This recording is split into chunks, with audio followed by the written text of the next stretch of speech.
নমস্কাৰ বন্ধুসকল, মোৰ আন এটা ভিডিঅ'লৈ আপোনালোকক সকলোকে আদৰণি জনাইছোঁ।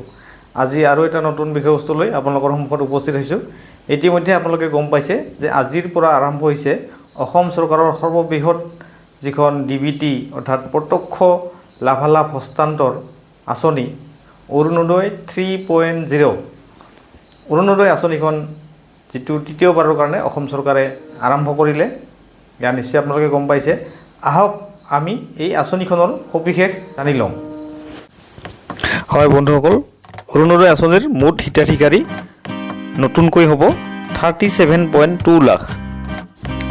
আঁচনিখন পাবলৈ অসমত বসবাস কৰি থকা স্থায়ী বাসিন্দা হ'ব লাগিব। এখন ৰেচন কাৰ্ডত এজনহে হিতাধিকাৰী থাকিব। ৰেচন কাৰ্ডৰ লগত আধাৰ সংযুক্ত হৈ থকাটো বাধ্যতামূলক।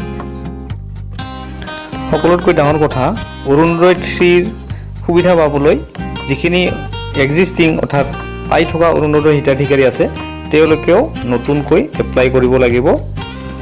এতিয়া আহো কোনে কোনে এই সুবিধা পাব। বিধৱা, অবিবাহিতা, 45 বছৰৰ ওপৰৰ, বিবাহ বিচ্ছেদিত আৰু অকলশৰীয়া মহিলাই এই সুবিধা পাব। তৃতীয় লিংগই পাব। লিংগ নিৰ্বিশেষে দিব্যাংগ ব্যক্তি পাব। চৰকাৰী পঞ্জীয়নভুক্ত বৃদ্ধাশ্ৰমত থকা মহিলা তথা ৰোগীয়া মহিলাই এই সুবিধা পাব। পৰিয়ালৰ উপাৰ্জনক্ষম ব্যক্তিগৰাকী বৃদ্ধ হ'লে 60 বছৰৰ ওপৰত অথবা দিব্যাংগ হ'লে তেনে ঘৰৰ মহিলাই পাব। বিভিন্ন ৰোগৰ যেনেকৈ HIV, thalassaemia, haemophilia, cerebral pulse, কুষ্ঠ, অটিজিম এইবোৰ আক্ৰান্ত ৰোগীয়ে পাব। আশ্ৰয়হীন পৰিয়ালৰ মহিলাই পাব। ভিক্ষাৰে জীৱন নিৰ্বাহ কৰা মহিলাই পাব।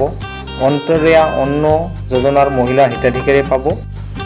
আৰু সকলোতকৈ গুৰুত্বপূৰ্ণ, যিসকল পৰিয়ালৰ বাৰ্ষিক উপাৰ্জন 2 লাখ বা তাতকৈ কম তেনে লোকক এই আঁচনিৰ ভিতৰত অন্তৰ্ভুক্ত কৰা হ'ব। কোনে কোনে এই আঁচনি নাপাব? মন্ত্ৰী বিধায়কসকলে নাপাব। যিকোনো চৰকাৰী কৰ্মচাৰীয়ে নাপাব। পঞ্চায়তী ৰাজ প্ৰতিষ্ঠান, নগৰীয়া স্থানীয় সংস্থা এইবোৰত কাম কৰা কৰ্মচাৰীয়ে নাপাব। 4চকীয়া বাহন থাকিলে এই সুবিধা নাপাব। লগতে অংগনবাড়ী কৰ্মী, মধ্যাহ্ন ভোজন কৰ্মী, আশা কৰ্মী, আশা তত্ত্বাৱধায়ক তথা গাঁও প্ৰধান, যিকোনো চৰকাৰী নিয়মীয়া কৰ্মচাৰী বা পেঞ্চনাৰ বা ঠিকাভিত্তিক কৰ্মচাৰীয়ে এই আঁচনিৰ আণ্ডাৰত নাহিব। গতিকে বন্ধুসকল, ভিডিঅ'টো ভাল পালে নিশ্চয় লাইক আৰু শ্বেয়াৰ কৰিব। ধন্যবাদ।